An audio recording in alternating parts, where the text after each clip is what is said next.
This is the ESPN Aussie Hoops Hour. Thank you so much for joining us. I'm Olga Nulic. As you can see, no Kane Pittman this week. He's doing a bit of traveling, and ESPN has made the mistake of giving me full control and autonomy over what we do here. So I figured I'd have a bit of fun. We're right around the midway point of the NBL regular season, and so I figured I'd do a check-in on every team. So we'll get 5 teams this week, 5 teams next week. The next 2-3 hours, we'll be hearing from the people within those teams, players, coaches, GMs. I wanted to hear from these guys how they feel they're doing so far in this NBL season. And so that's what it is. And yes, there's stuff around the league to talk about. Bryce Cotton is continuing his incredible heater, and the Brisbane Bullets just picked up a really good win over Melbourne United. Jack jumpers are rolling. Kendrick Davis just returned. Montrezl Harrell returns next. So there's a lot going on, but I figured it was time to take a little bit of a step back, have a little bit of a breather, and hear from these teams and how they feel they're doing. And so sit back, relax, and enjoy some conversations with some of these people around the league. All right, from the Southeast Melbourne Phoenix, we have Jordan Hunter, who is in a suspiciously much better audio-video setup than I am. I'm in a hotel room in Brisbane, which you're about to be. But Jordy, can you just fill us in on why the hell you look so much better than the media guy? Oh, I'm just backing up a podcast with a bit of ESPN action. It's a really high quality setup on this end. We got good people, Aaron and Jai, taking care of pulling the ropes in the right direction, I think. So your mic is unbelievably crisp. Thank you so much. I'm very jealous. Before we went live, we spoke about your novel, and you and I have spoken about things like this in the past. Because you're a creative gentleman. What is the novel? What is it? Where is it gonna be? Hopefully, what is that? It's a long journey. I've written a TV show during COVID, and am in the process of turning it into a novel as something that's more likely to get made. It's a completed manuscript, which is, not necessarily something that will go straight to the shelves. You need to get some agent representation, and they get it to a publisher and they turn it into something. So I'm in the process of doing that at the moment. So it's a laborious process, but it's something that I really enjoy doing away from the game. It gives me a good way to kind of, separate my work and my life in a healthy way. Question. How many people are allowed to know about the map? The map? All of ESPN. All of ESPN. It's do we delve into the map, or do we leave that a secret? It's a fantasy novel, so there is a map involved. I believe you've had eyes on the map, so there's only a few people are allowed to be privy to just how deep my nerddom runs. And I'm part of that. Just for those who don't know, it's so detailed. It is, and it is like but impressively so. I promise. He calls himself a nerd, and he probably is. But it's a very impressive thing to look at, and it made me excited for whatever this novel is going to be. But let's stop talking about that because it's boring. You guys started the season 0-5 very famously. Obviously, you had to let go of a head coach. You have a new head coach coming in. I've had some dealings with Josh King so far, but for those who don't know him and we only see him as like this animated dude on the sidelines, what have the sort of early returns, the early experiences with Josh King been so far? He definitely has some juice. So that's not a mask that he's wearing on game day. It's a level that he is able to maintain, at least thus far. And yeah, early returns have been very positive. We gave everyone else a bit of a head start, and we've had to claw our way back in. We've managed to find ourselves inside the 6 at that halfway point. So hopefully there's room to continue growing. And I think the group does have a long way to go, and, more people to get on track, and the whole group can, take this to a whole nother level. But Josh has been unbelievable. We had issues with kind of expectations and, accountability and things like that I think were really hamstringing us to start, and he's come in with a really high level of that's paying dividends. I'm thinking back to your most recent game against the Cairns Taipans. Might have been a defensive breakdown from yourself, and you were quickly pulled out of that game. And obviously you can expect that for, the 7th, 8th, 9th guy on a roster, but for like the marquee local guy, you don't usually expect that. Was that jarring? Was that triggering at all?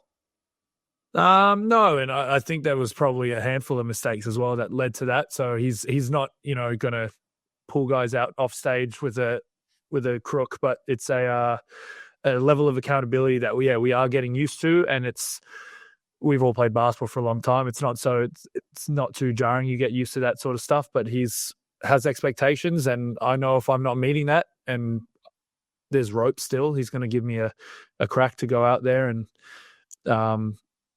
fix mistakes or show what I can do. And he has a belief in that. It's never personal. So it's if I'm going to be lazy and make mistakes on defense, then I don't get to play in the basketball game. What's changed though? Because I speak with people around the league, right? And I'm speaking to coaches, and you guys pick up full court. You pick up way more aggressively than before, right? That's like a very obvious thing. I think you guys try to push the pace a little bit more. That seems obvious too. But what else has changed on the court? Because it's really tough to put my finger on anything other than you guys just try a little bit harder. Yeah, and oftentimes the team that works harder is probably going to win. But yeah, it's probably just the obvious ones that you mentioned, but there's a level of intensity that's going to bleed into the rest of the game. So whether that's really tactile, like picking up full court, how does that impact how they're going to play offense when they've had to break someone down for the first 8 seconds of the shot clock, and then they're getting into their offense a little bit further away from the hoop, and things like that are really helping us get more stops, which in turn increases the volume of transition points that we're able to rack up, and guys are playing unselfishly on both sides of the floor. And it's even when we were struggling, it was an incredibly tight group, maybe more so than any team I've ever been a part of. And the group was really able to maintain a belief that if we kind of got this on the straight and narrow, that we had something here. We had a good group that could really put something together. As I said, it's only halfway through the season, but we've shown that we can kind of play the right way, and we can hang with anyone, we can beat anyone. So there's Josh's vision of how to win a basketball game there's been excellent buy-in from day dot to execute that to the best of our ability. There's a long way to go to us, getting all the minutiae in what he wants to achieve done. So I'm excited for where we can go. But I'm with you a little bit. It's hard to put a finger on it exactly what's going right, but it's going to mostly be a little bit higher intensity, a little bit more deliberate in what we're trying to achieve on both ends of the floor. The one thing that I think has remained pretty constant throughout, outside of yourself and your input, is I think Matt. And I remember in the preseason, I was in Melbourne and I'd come to watch practices, and you and I would talk, and it was like we had this acknowledgement that this guy is really, really talented, and there's obviously this like unbelievable player there. But when I was watching in those preseason practices, I didn't feel like he knew where his spots were on the floor just yet. It still felt like there was still that little bit he needed to figure out to be good here. And you mentioned it, like unlocking him and how you could do that. But it seemed like from the first game of the season, he has been able to find his spots, and he's making shots, and he's unbelievably effective. What do you think that the thing was that unlocked it and made him so effective at this level? Yeah, it reminded me a little of when Jay Sean Tate showed up, and he was a little bit of unfamiliarity with how he played, and it was maybe not the smoothest start into his NBL career, but kind of once everyone got his rhythms and what he was capable of, it was off to the races. Matt, like most imports, there's a feeling out period when you show up. And as we've been able to become more familiar with him, we've realized that his spots on the floor are quite numerous. And if we can just kind of help him by getting the ball, staying out of his way, whatever it is, he's proven, even as we were struggling, that he's going to find ways to get the ball in the hole. And it's helped us a good deal. And he's just maintained a really high level of play that I haven't seen that level of bucket making from a lot of imports in a long time. Yeah. Obviously yourself, you were someone who I think has been pretty consistent over the course of the season on both ends. Everyone points to you as a very important piece of this team, not just because of your capacity, but just because of the position you play. And I think that the fact that you guys don't have a traditional backup center, right? So your existence on this team is very important. How do you feel like, at least so far, your game has grown over the course of this time with this team? Because it is a step up from what you were in Sydney, which I think was more of explicit role guy, whereas now I think you're way more prominent. Thank you. It's a it was part of the reason. Part of the reason I wanted to come down here was to make sure that I continue to grow as a basketball player, and that's often going to be making sure that you find opportunities to have to increase your role. So there's been kind of the big man's job is kind of to make the lives of those around him easier, at least in my opinion, and that's going to be on both ends of the floor. We've had an up and down season, and for a lot of it, we have been playing without traditional point guards, and Glover's getting his dimes up, which I'm really appreciating. But on the whole, it's not necessarily going to be the big's going to have to find ways to contribute. That isn't necessarily putting the ball in the hole, or it's going to be Gortat screens. It's going to be hard rolls that create threes. It's going to be running the floor, or any number of things. So I really enjoy that space. And whether the ball's in my hand or not, that's irrelevant to, the opportunity is there. The role is, I'm really grateful for, and I'm going to continue to try and step into that and push that and see what I can make of that. But it's been a really positive experience so far, and yeah, I'm enjoying it. Did you only mention Glove because he's in the room? Is he still in the room? Maybe, but he is diming me, so I wouldn't be lying if he was. If he wasn't. He is. The two-man game between you two is very cool. Look, those were all the basketball questions. We can bring it full circle. You're a Riverview kid. At school, you were the captain of musicals. This is correct. This is hot content for ESPN. Captain of musicals is my proudest achievement. Say that again. I cut you off. It's important. That's very rude. It's important for everyone to know who you are as a person. We know you're creative, but the extent of the creation is very nice. Captain of musicals. I with the sturdiest face. Thank you very much. I came to basketball very late. I was like a scrawny theater nerd growing up, and then I got very tall. I always played sport and always loved sport, but always loved that space. It's definitely, in this world, it comes off more as like a guilty pleasure to say that you did musicals and stuff growing up, but I'm very open, very happy to admit that I was a wannabe Hugh Jackman growing up, and then I have ended up in this line of work, which I also very much enjoy. I don't think it's very long you parlaying this into any musical theater action, but thank you for making very clear that I was, in fact, the captain of musicals, which is a very, very rare distinction to achieve in your high school days. Doesn't make you particularly cool, but we did what we could with it. Hey man, I was in the theatre sports first five at Scott's, so it's the exact same thing. And I mention it because you're Southeast Melbourne Phoenix, and you have this shade of green behind you, and we are currently in the midst of Wicked. And yes, and I was hoping this conversation would become about Wicked. Yeah. Thank you very much for making this about Wicked. This is good basketball podcasting. The movie was unbelievable. I enjoyed it immensely, and I would love to know what other NBL players got out to see Wicked in its first few weekends. Who in the NBL would make? This is my last question. We're going over already. Who in the NBL outside of yourself would make the best Fierro? Who are we thinking? The best Fierro? That's a great question. I'd have to give Ice his flowers because he's got the pipes on him, but who would make a good Scarecrow? That's a great question. Let's give Matty Ice. When Matt Hurt's getting buckets out there, he's getting theatrical. So he sometimes will get in trouble for celebrating when his man is driving past him in the full court. So it's there's some acting chops in there. I don't know if he knows that they're yet to be unlocked, but I'll talk to him about it. I'll explain the concept of the musical and Wizard of Oz, and that there's a prequel novel that they turn into a musical, Scarecrow, yada, yada, yada. I'll catch him up to speed. Thank you. Look, thanks for coming on. It's good to check in with your team. Good luck the rest of the season. Thank you very much. Thank you for plugging my novel and my Captain of Musical days.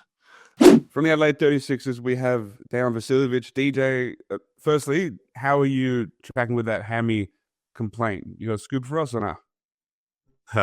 No, I'm doing pretty well. Obviously, just a little hammy tear. I'll be back really soon. It's only like a 2 to 3 week thing, so hopefully Christmas, New Year's Day type of thing.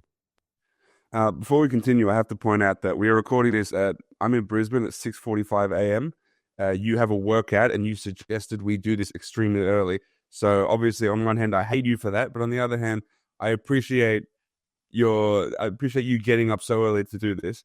Let me talk about your team. Right, you guys are 6-8. Doesn't feel like a 6-8 sort of team. You guys went through injuries, suspensions, things like that. You're 9th place, but 9th to 3rd is practically the same thing. And also, you guys came together quite late. So can you talk about the process of introducing guys late, guys arriving late, guys coming in from injuries, taking a bit of time, and talk about how you guys came together and you look like a really good functional basketball team. Yeah, obviously, not having Jarrell Martin, the first couple games hurts, but that's why we brought in Montrezl Harrell. Obviously, it took him a few games to kind of get going with us, but he's done really well for us. And obviously, I think the suspensions and the injury to myself on Sunday has derailed things a little bit. Again, as you said, the 6-8 of us doesn't really represent who we really are as a basketball club, and I feel like we're a lot better basketball team. But again, this is what happens in sports. Like, injuries occur, suspensions occur. So it's really, how do we come back from it? So we have a really important game coming up this week. So we just got to keep locking in, and we've got everyone back besides me on Sunday. So I think the team will continue to track, and hopefully we can string off a few wins in a row. So you know Jarrell really well. It's obviously taken him a little bit, obviously through the injury, through getting re-injured, and then getting back into playing shape. How confident are you that he's going to get back to being who he is? And what's the key to incorporating him and making him mesh with the current lineup? I think it's just once everyone gets back, kind of getting him into the flow with everyone, I guess. Obviously, having an injury and then getting re-injured and not getting the reps, he's nowhere near what we saw Jarrell Martin at the Sydney Kings. So it's going to take him a few more games, in my opinion, but I think we just need to keep going to him. He's losing weight as games go on. He's looking much fitter, but I think it's just finding a rhythm for him. And I think that'll happen now that Katie's back, that Trez is back, and then once I incorporate myself back, I think he'll slot himself in really well. At the Blitz, I spoke with KD, Kendrick Davis, and we spoke about the idea of him figuring out how to connect with his different teammates. He said it might take a bit of time with Isaac, but he said that it would be a really quick thing with you. He said you guys are both guards, you guys sort of already know where your spots are, and that was back at the Blitz. It seems like there is a good partnership there. What has been the key to the partnership between you and Kendrick and being one of the better backcourt duos in the league? I think it's just that communication and how we want to play together, I guess. When you've got a point guard like that who's really quick, who wants to find you, but who can also score the ball, my responsibility is to just gravitate the defense towards me, so it gives him an open lane. And he's going to find me. He's a willing passer. I think he leads the league in assists, or he's in the top 2 or something like that. So this is communication, playing off each other, and we got to continue we got to steady the ship. We're kind of the head of the snake here at the team. So once I get back and healthy, it's kind of getting back into the flow of things. But again, you play together, and hopefully we can win some games. One thing I'm curious about with your team is that there are a lot of alphas, a lot of guys whose personalities sort of out there, right? So I look at Kendrick as someone who I think wants to be an alpha. Montrez, obviously, I think yourself. How do you guys click, and how are you guys able to function on the floor together when all you guys are your leaders by nature? How does it click? Yeah, I think at the end of the day, we all got to look at each other and look in the mirror and say, hey, what do we really want? Everyone can go out and do their own thing. Like, you've got KD, Trez, myself, who can score the basketball. But at the end of the day, like, scoring the basketball doesn't help you win games. It's at the end of the day how we play together, and we all try to tell each other, if we win games, we win a championship, we make more money down the track. That's really how it works. So this is the NBL. We're all competing for one goal, and that's to win a championship. And then at the end of the day, you make more money from it. So we got to put our egos aside, or we got to put our alphas alpha abilities to the side and say, look, we got to do this together. If we don't, we might finish ninth at the end of the year, and that's not what we want after the team we have on paper. So you guys started the season as a really solid offensive team. You guys have sort of, when it comes to the defensive efficiency, it's sort of been toward the back end of the league the entire season. What do you think is the key to shoring up that end of the floor? Because this, your time with the Kings, you guys had a top 3 defense every time you won a championship. That's how you win championships in the NBL. What do you think the key is to shoring that up? I think we just got to lock in defensively. I think we can score the ball, but talent that won't win you all the games. It just won't. And there's statistics to prove that. So I think we just all have to lock into Mike's kind of philosophy of the defensive end. Because when we're really good and we win games, it's because we're really good defensively. Like in the games we've lost, I think we give up 100+ points, but the games we won, I think it's below 85. So the statistic is crazy. So if we can kind of lock in defensively, and it all comes down to our starts. I feel like the games we won, we've started really well. We've held teams to maybe somewhere in that 18 to 24 point range in the first quarter. But the games we've lost, this team's scoring 30 points, 32 points. So I think it's just starting off well and locking it on the defensive end. So we got to have to buy in. We've only got, 6-8. I think we've got 15 games left. So, the season's going to come by like that, especially when this new year starts rolling around. So we got to lock in. Can you tell us something that we might not know about Montrez, or at least the way he plays? Obviously, we see the sort of physical dominance and the strength that he has. But what is it about him out there that makes him so effective, especially offensively? I think he's very vocal and he plays with a lot of energy. I think every play's like at 100%.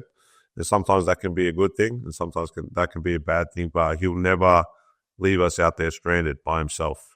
He wants to do everything he can when he knows it's not his night, or when someone else is rolling. He'll kind of get you the ball and whatnot. But when he's rolling, just give him the ball and let big Trez go to work. That's really what he does. So it's just the energy and passion. Like you can't really teach that. It's just you're just like born with it, if that makes sense. Yeah.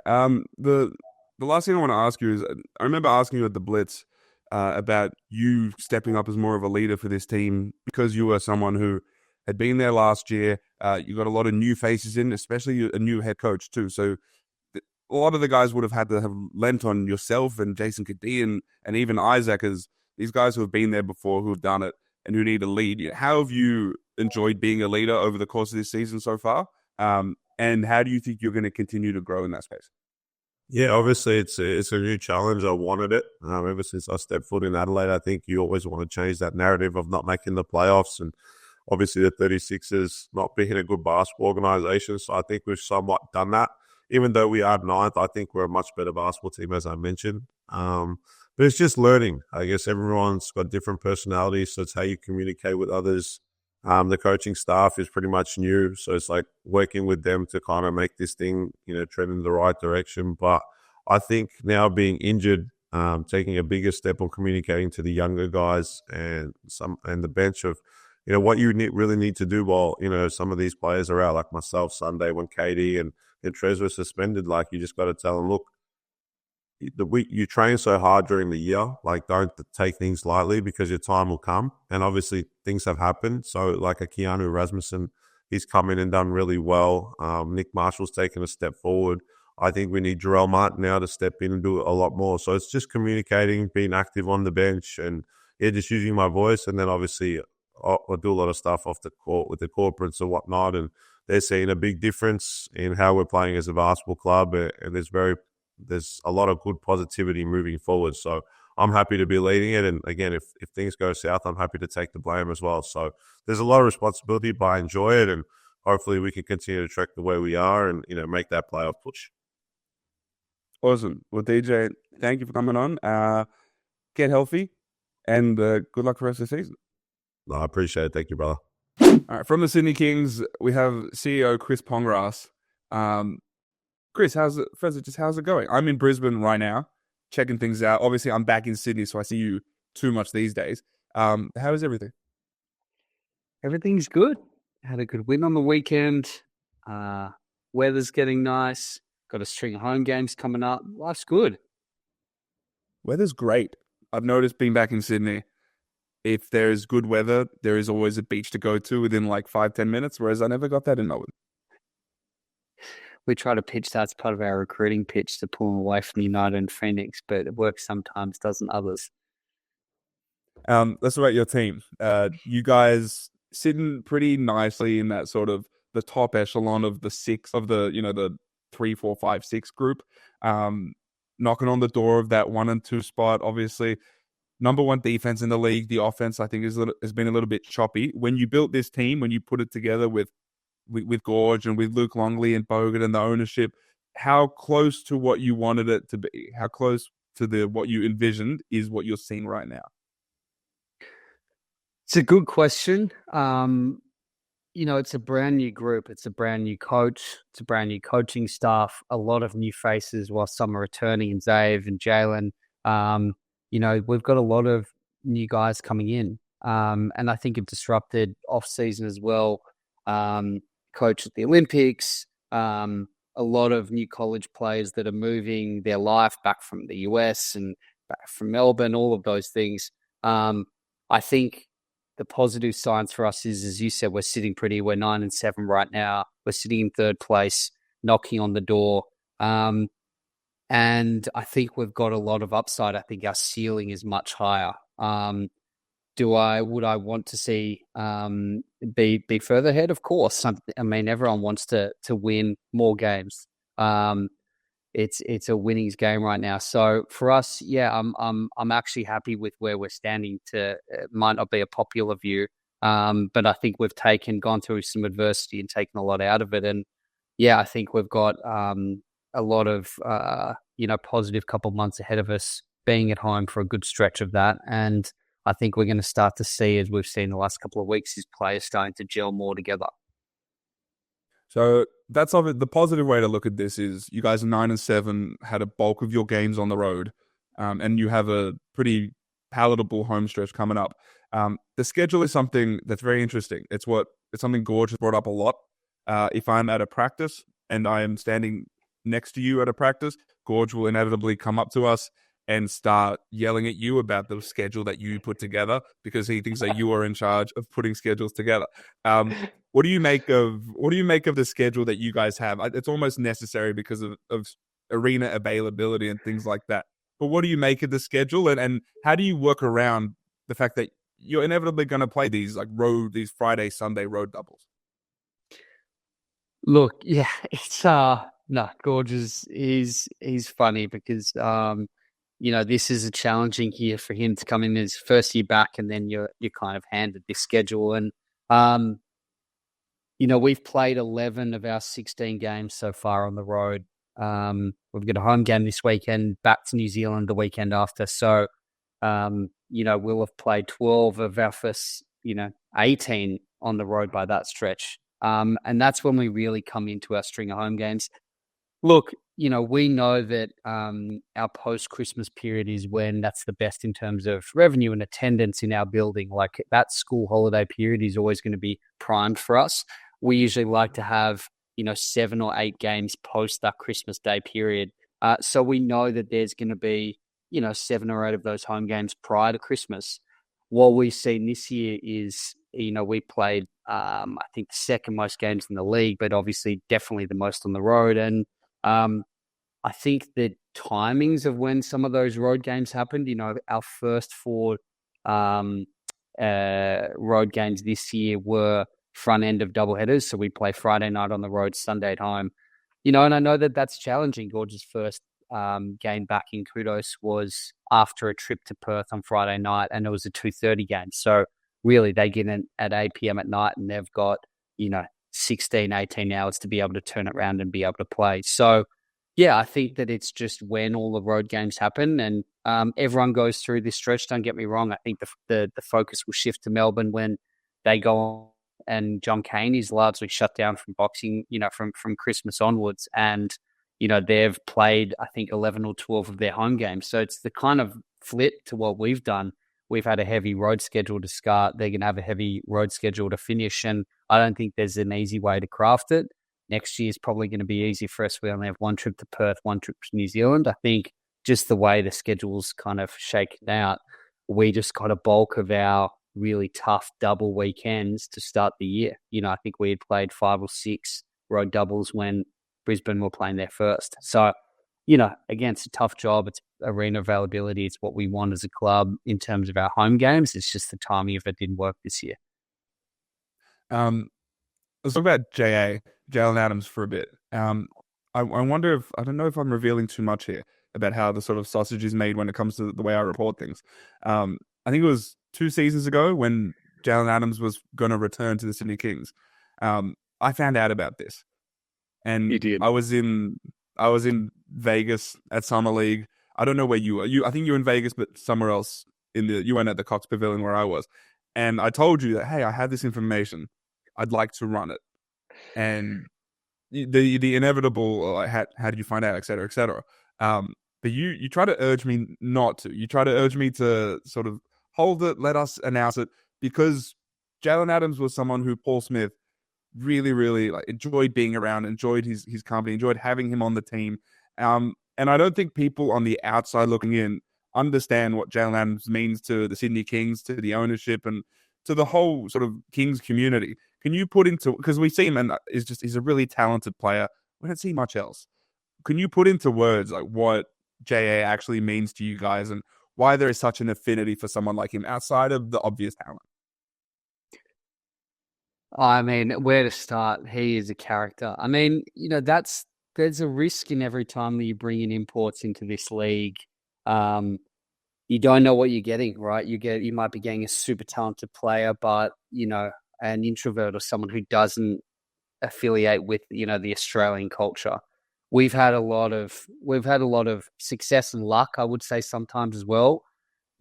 Casper Ware, when we brought him in the first year, I mean, he had been in the league for so long, so he had kind of molded to that. Jay Sean Tate, everyone knows, the vibrant energy that he brought. Jarrell Martin and even Derek and Jalen, there's Jalen is just a really kind-hearted person. He is possibly one of the most relaxed people I've ever met in a good way. It's endearing. So what you see on the court when he doesn't, it's 2 minutes to go, it's a tied game, and he doesn't tense up and kind of seize up in the moment, and he kind of takes that upon himself to either win the game, and he's happy to be the one taking the last shot. We've seen him, a number of times hit a game winner. But I feel like that just translates into the character he is. He's constantly, nothing really stresses him out. And I think that bodes well for him on the court. And so he's loved by his teammates. He makes me pull my hair out at times, but that's just JA. I think that he's just a really loving guy, and loves Sydney and loves being here, and he's just set in his ways. And I think that's what we love about him. Yeah, stress-free is correct. We won't talk about the 8-second violation. I imagine you're pulling your hair out during that. I support no team, and I'll pull my hair out. Can we talk about Alex Tui a little bit? Firstly, you were in New Zealand. What was your reaction to the lefty putback dunk that he caught the ball from near his hip? I didn't realize Alex Tui could do that. Oh yeah, I didn't know he had that in his bag. I mean, mainly because he just kind of walked into that. He kind of came from the other side, and I just thought he was going to catch it, bring it down, and go back up. But the fact that he put that back down, he's I think a little bit sneaky athletic. A lot of people don't see, necessarily a high flyer or someone who's quicker than a lot of the guards that he sometimes gets matched up on. But he can hold his own. What I've seen from him this year, I mean, he's just come in a completely different person to last year, more so physically than anything. I mean, he's put on 6 kilos. I think it's been reported, the amount of muscle he's put on. I think he really worked on his body and his shot in the off season. He's come in more confident, better leadership, and he's just a really good teammate. When I'm talking to a lot of NBA scouts about him, I wouldn't say there's frustration, but a lot of them kind of ask me, they say, well, what's wrong? What's wrong with the kid? There's got to be something, it's kind of too good to be true. And I said, honestly, it's that's just who he is. He comes from a great family. He's a true pro, and he's 20 years old. So, again, I think he's got a long career ahead of him. I think he should be a solidified first round pick. the ups and downs that you see across the season, I think, are much more reduced from last year. And, he's able to put together games like we saw in Melbourne, albeit on a loss. We were in a hole and he came in and changed the outlook of that game and pumped his teammates up. And that's the first time I really saw a lot of that, physicality and aggression kind of come out of him. And I think that's something no one's seen before, at least NBA scouts. So, yeah, I love the kid. I think he's got a long career ahead of him and just really hopes that he can continue to impact winning, because that's what I think NBA teams are looking for at this stage, looking for guys that can come in and impact winning.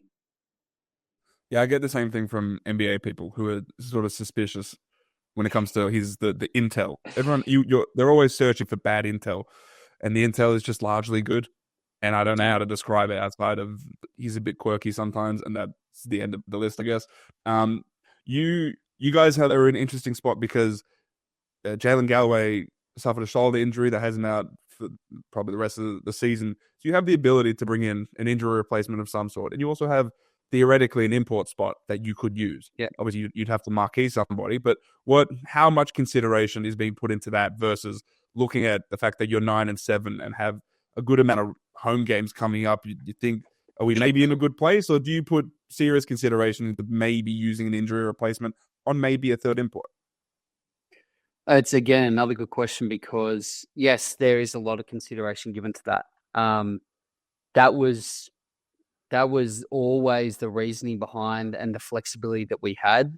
When you bring in Xavier and you bring in Bull and you marquee both players, you sign 2 imports, you just naturally got that flexibility. We brought in post an injury, Ian Clark, and that really helped us kind of shoot into a really positive space leading into that playoff series and end up winning a championship. And right now, yeah, the team's in a really good place. It doesn't stop you. I wouldn't be doing my job if we weren't constantly looking.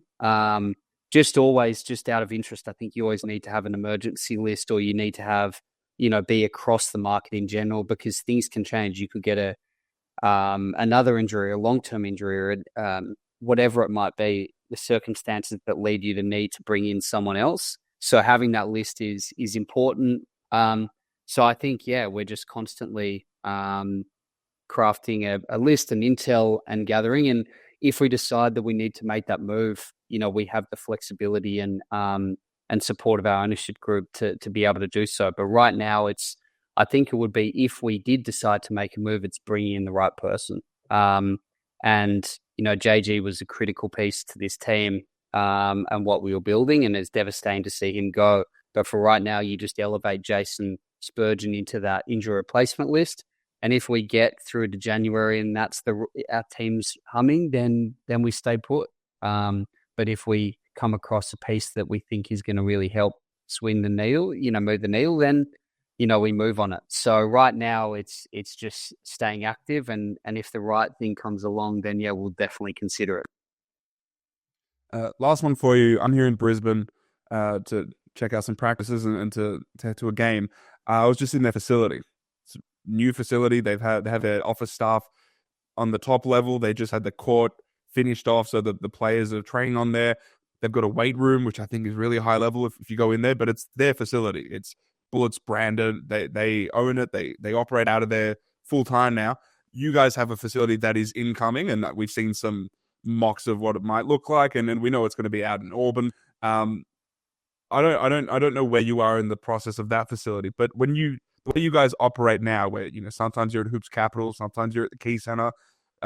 What's the value in having a home, right? A brick and mortar somewhere where it's not just a facility for you to work, for the players to work, but also something that people can look at and say, all right, this is where the Sydney Kings exist. How important is that, not just for you guys to have, but also for every team to eventually have in the NBL? I think it's one of the most important things. I mean, you look at AFL and NRL clubs and A-League clubs and what they're receiving from government and donors and whatnot, and are building these unbelievable facilities. We're privileged enough to work with Sydney Swans and sit next to them at Hoops Capital East and see what they've been able to build there. And it's one of the best facilities in the world. We've had a number of NBA teams the Knicks are out here and had a look at it, and they couldn't just believe the type of facility that they had. So, I think that's really important in showing the growth of Australian basketball is the need and the call out to say, hey, this is a growing sport. Participation is one of the highest participated sports among, different age groups, and it's going to continue to grow. And we need to have the proper facilities across the nation. And New South Wales has struggled with the number of available courts versus the number of participants. So, we're in a really important journey towards getting that facility. Amazing contribution from government and the council to be able to assist us in that.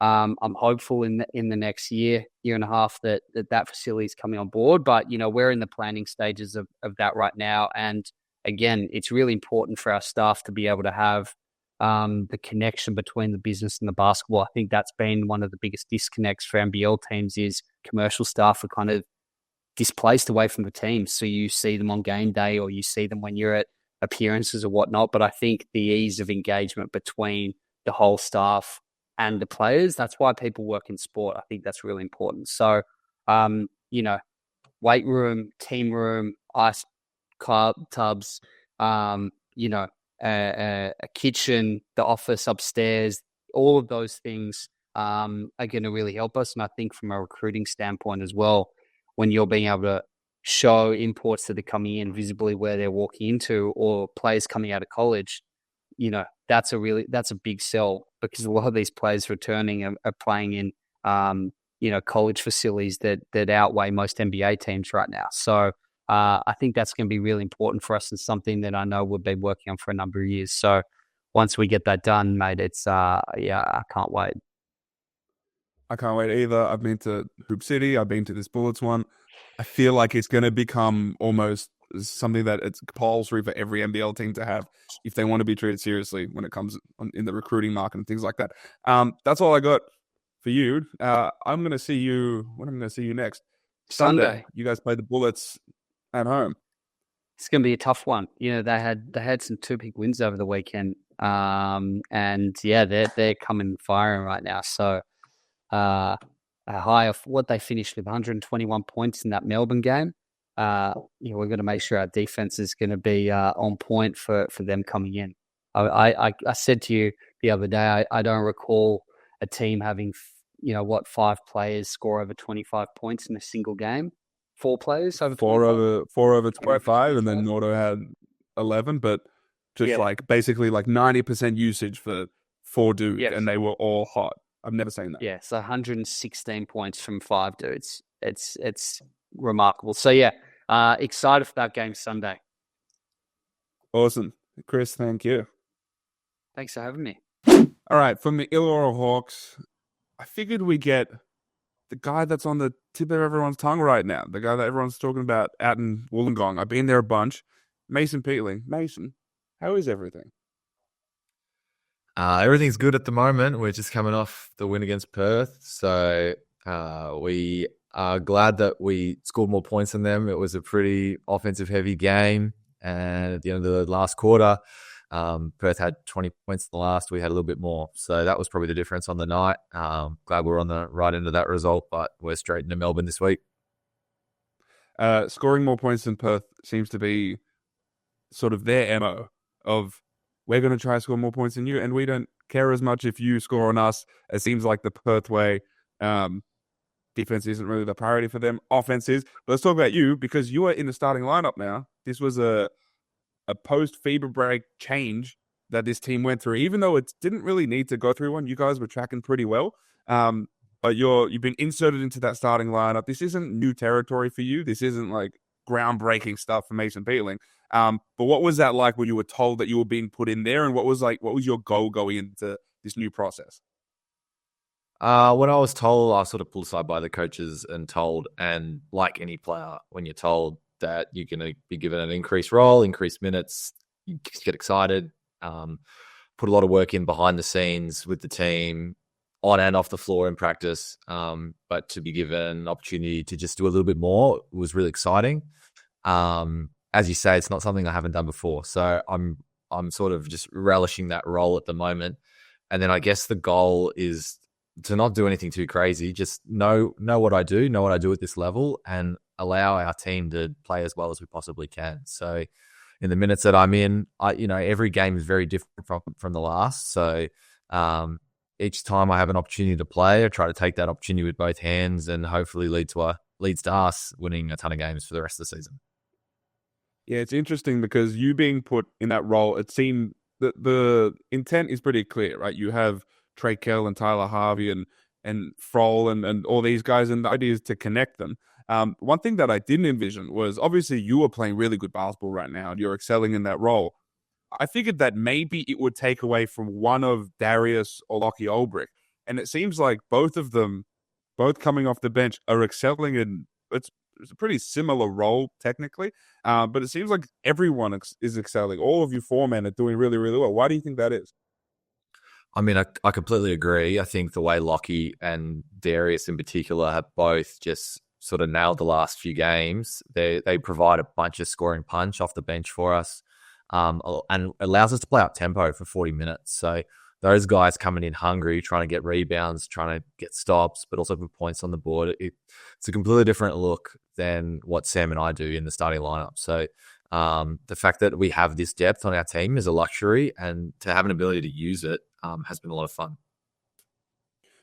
Can you talk a little bit about Lockie? Because I don't think we speak enough about him as one of those young Australians that's going to come up and be a potential boomer in major tournaments, just because there are guys with Next Stars labels attached to their names. But Lockie went into that Perth game and he either went to absolute work on, it was generally Ethan Almanza, or they would send a quick double. And the passing out of the post was elite. What have you seen from Lockie, especially over the past few games? Yeah, I mean, the past few games it's shown his ability to like sort of make plays one-on-one and score the ball for sure, but he can make the right read and pass out of that too. So he's seeing the floor and he's trying to make the right read each time. And as a player, as his teammate, that's so much fun to play with. His potential is really exciting.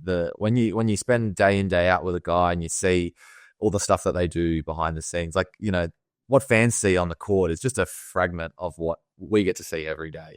And Lockie's potential of what he could be is really exciting. And so to be a small part of his journey and guiding him on his day-to-day, but also playing a role along him where he can really thrive and do well, it's a lot of fun. And as long as it results in us winning a bunch of games, then everyone's happy. Can you put something into words for me? So when I remember at the Blitz, Illawarra Hawk came in to do their media opportunities with us, and they were just really cool and really relaxed. And everyone I speak to says that it comes down from Justin Tatum, and the vibe is just upbeat and exciting, right? And I've been around the team a little bit, being back in Sydney and getting down to the Gong. I see it too, right? But being a part of a Justin Tatum team where it's like, obviously there's a level of seriousness needed to win games that you guys have, but it is very cool. How do you describe that? I think JT just lets guys, or not lets, but he allows guys to be themselves, really come into their own, into a group.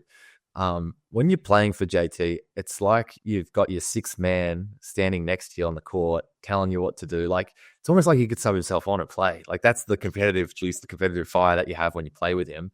It's a lot of fun. And then the stuff he does with us day to day, week to week, it's just so unlike anything I've been involved in such a good way. It's really refreshing. It's really exciting. He knows that by having this environment, like, we're all professional basketball players. We're all going to bring a level of seriousness. We all bring focus. We all bring competitiveness. He allows that to just go nuts. And when he's got to pull the reins in, he pulls the reins in. But what he's been able to do in such a short period of time, it's really, really awesome. And the fact that other teams, other players from other teams, or people like yourself can come see like that team culture, that's really hard to implement. And the fact that JT's been able to do that in such a short period of time is massive. The other thing about JT is, and it was something last season doing, it's carried over this season, is he puts really good assistants around him. Now, last year they were sort of inherited, but I look at entire coaching staffs, and I don't know how many are better than what you guys have in Illawarra, with obviously JT at the helm, but then Joel Carlu and Sam Grugden and Matt Flynn and these guys. How important are all of those pieces? Because JT is someone with not that much experience in coaching, right? He's this elite communicator, but how important is it to have guys like Joel and Sam and Matt next to him on that bench? Well, I think JT, where he's elite in his cylinder, the FIBA basketball experience, it's impossible to get that until you leave the country in the USA, right? And so the fact that he's been dropped in this situation, but surrounding himself with people that have an arm of experience in that category is massive. Good people as well, really great characters to have around the group. These three gentlemen that we have assistant coaching us, but don't sleep on them. They think they'd be good in a 3-on-3 competition against other assistant coaches around the league. That is a running commentary. So, playing basketball 3-on-3. Yeah, we think Carlo would be a good screen setter, protect rim, undersized big, and then Matty Flynn's got a nice wet shot, and then Sam Gruggan's a little bit Mr. Fix-It. So us as players, we believe in our guys just like they believe in us. So. Okay, so it's just to stick on this. You're a former Melbourne United guy. Reece Carter, Dave Barlow, Jacob Chance. I can take it or leave it. Chancey, whatever. But just those teams. Through the tree. We've been through the tree. I mean, whether they're going to be the number one seed or a dark horse, Illawarra is all about beating the odds. Illawarra is all about, proving the doubters wrong. So why not our three guys? You guys are 9-5 right now. I think one of the most interesting parts about your team is the way that Tyler Harvey's being used. It feels like compared to previous season, he's being put in his spots more deliberately than I've seen in the past, and I think he's more efficient because of that, and I think he's a better leader because of that. From what you've seen from Tyler, why do you think he's excelling out there this season? I think he's just letting the game come to him. A few years ago, he had to do a lot for a team that struggled big time. And I think there's a lag into the next year where you feel like you still have to shoulder that load a lot. As he's been able to sort of defer, you can kind of let the defense fall asleep and you can hit them at a time when they're not ready for it. But what a luxury to have him on our team where, when the game's on the line with a minute, 2 minutes to go and we need a bucket and we need a guy to just go create something, we've got this guy on our team. So he's been great to play with and he's been a great guy to have around the group. And I think, everyone knows that. But his ability to be efficient and understand, like now that we've got all these players and all this depth on the team, he doesn't need to go shoot 20 shots a night. And having that efficiency is so much more cohesive to winning. All right. So you've been a part of the championship team out in Melbourne. You've started for that team. You've seen what it takes to win at this level. When you look at this Illawarra Hawks team, and obviously they're doing really well right now, they're in that top two, and it feels like they might stay there. Obviously, some teams are knocking, but you guys seem pretty locked in that 1 or 2. What is it about this team that you think is the thing? What's like the special thing that's like, all right, this is why we can win it all? I think our team at the moment, I still think there's so much water under the bridge. We've still got half the NBL season to go. What we become at the end of that, I'm not sure what the reason is for why it puts us ahead of other teams. I love our potential. I love the depth of our team. I love all the different ways we can grow until that point. Obviously, our offensive efficiency is what's been pushing us ahead of the group at the moment, especially earlier on in the season. First 5 or 6 games, it was pretty good. But you got to defend the other side of the ball to have any chance at that time of year too. So I can see there's room for growth there. I think everyone in our group knows that's what we need to get better at. Once we nail those few things and understand what we really want to do on that end of the floor, it gives us a great shot at the end of the year. Awesome. Well, Mace, we should get you on more. We've got to get you on to talk about the league more broadly. I feel like you feel like someone whose brain I want to pick a little bit more. But in the meantime, enjoy the rest of the season. Good luck. We'll chat soon. Thanks for your time, Morgan. Appreciate it. All right. Finally, we've got Danny Mills, GM of basketball at the Perth Wildcats. Danny, firstly, I can't have you on and not initially ask about what Bryce Cotton is doing. Just from a pure spectacle standpoint, obviously you're from Perth, and so like you've watched him a bit, and I think you've watched him as a fan and now as someone who runs the team. But what's your impression of what Bryce Cotton is doing right now? Because it's pretty crazy. It is. No, it's incredible. I mean, you talk about the season in general. He started the season, had those 5 games off with an injury, and to come back in the last 3 games to be putting in, what was he averaging, 49.3 points a game.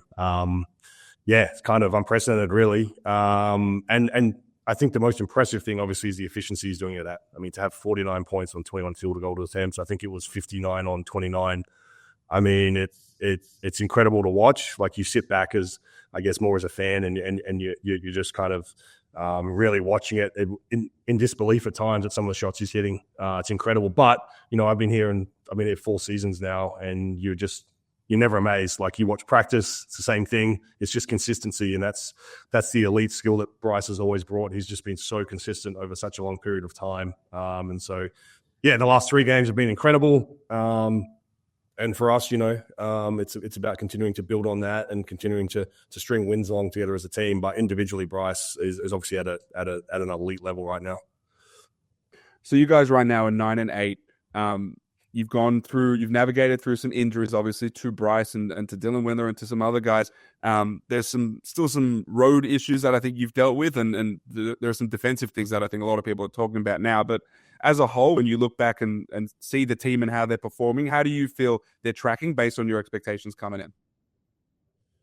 Yeah, I think you're right. 9-8 is, I think we're kind of right where we are at 4th on the ladder. I mean, the ladder's so close, right? You go into a double weekend and you lose both, you could be down in the bottom 2 of the league, and then you win both, you're up in the top 3. So for us, 9-8, I think inconsistent is probably a word to use. I mean, I think we've had some really, really good performances, and then we've dropped some games that were probably disappointing. The road's been a bit of an issue. We're 7-3 at home and played really well in front of our home crowd, and then we've gone on the road. And don't get me wrong, it's not easy going from RAC on a Friday into a road game on the East Coast, but that's part of the NBL, and that's part of living and playing out of Perth. And so for us, we've got most of those games out of the way now. We've only got one more doubleheader like that going forward for the rest of the season.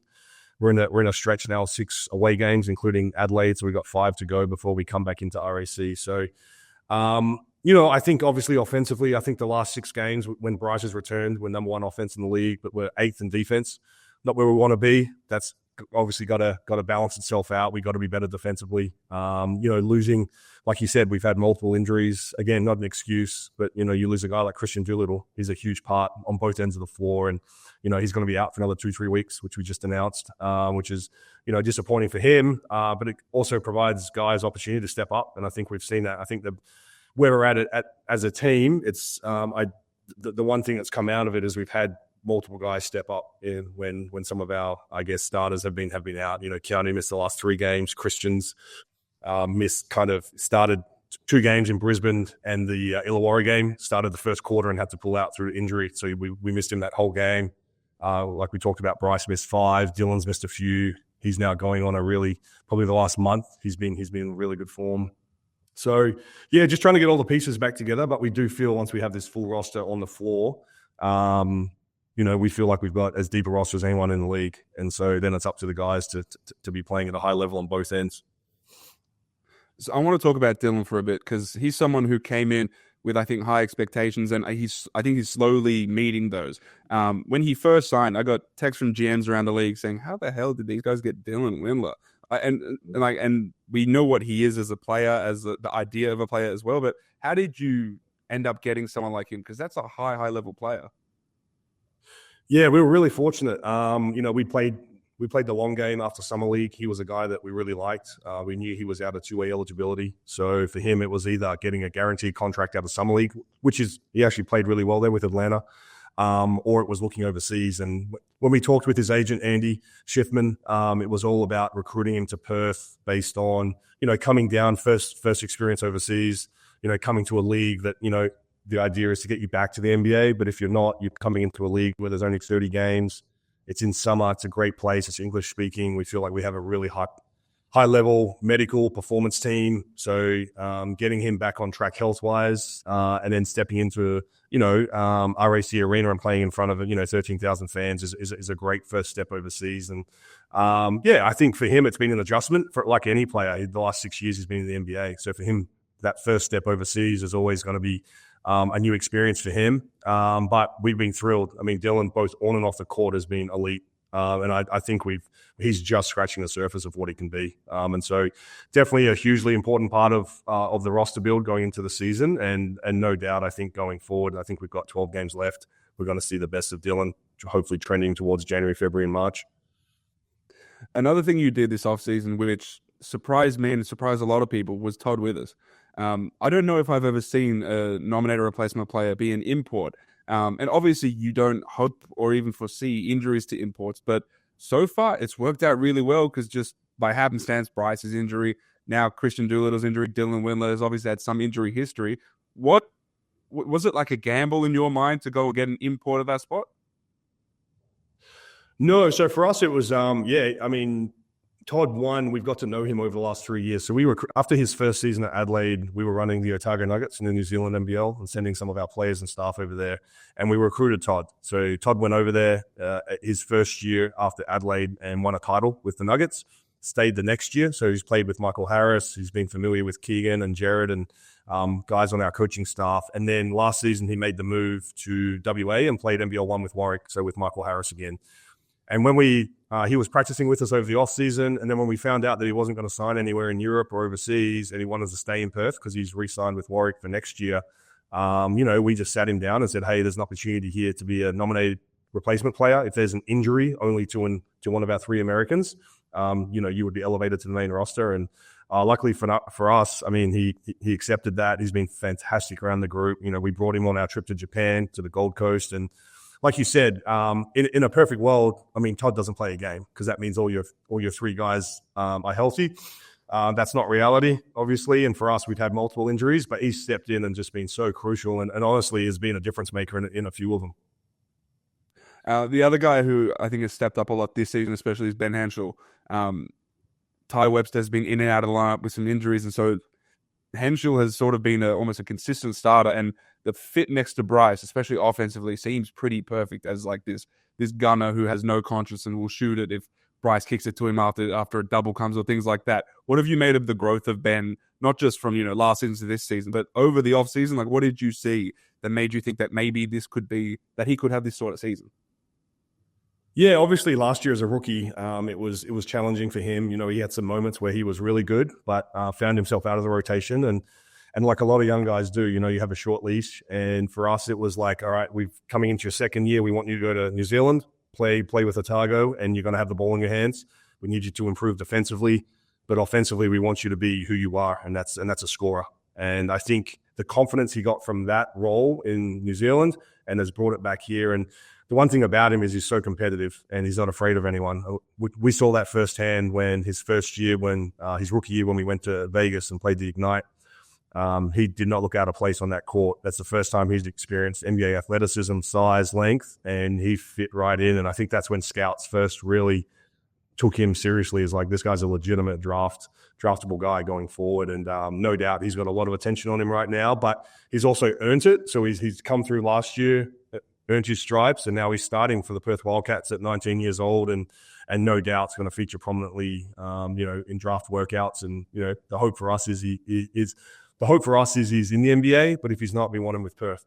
And so for us, the step he's made this year and the consistency he's had from game to game, it's hard for guys that young to be that consistent, but I feel like he's stepped up in big moments. I think against Adelaide, those 2 threes in the fourth quarter late were crucial for us.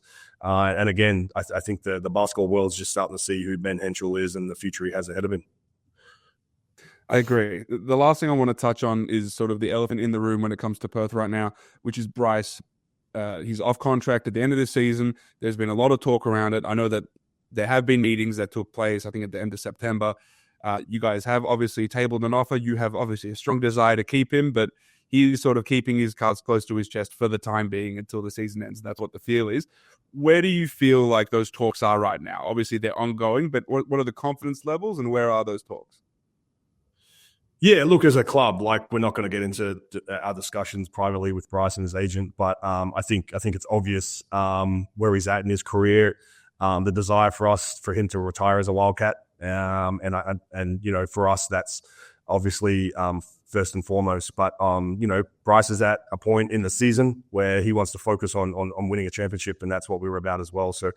For us, we definitely respect that, and hopefully we'll get back to negotiating after the season is done. But he's in a historic form at the moment. As a team, I think we're coming into a 5-game period over over the next month where we're on the road that we really need to focus on the season ahead. So totally get it. Those talks are going to be there. There's going to be noise, but for us, it's about focusing on NBL 25 and trying to get the 11th title back to Perth, and then everything else will play out.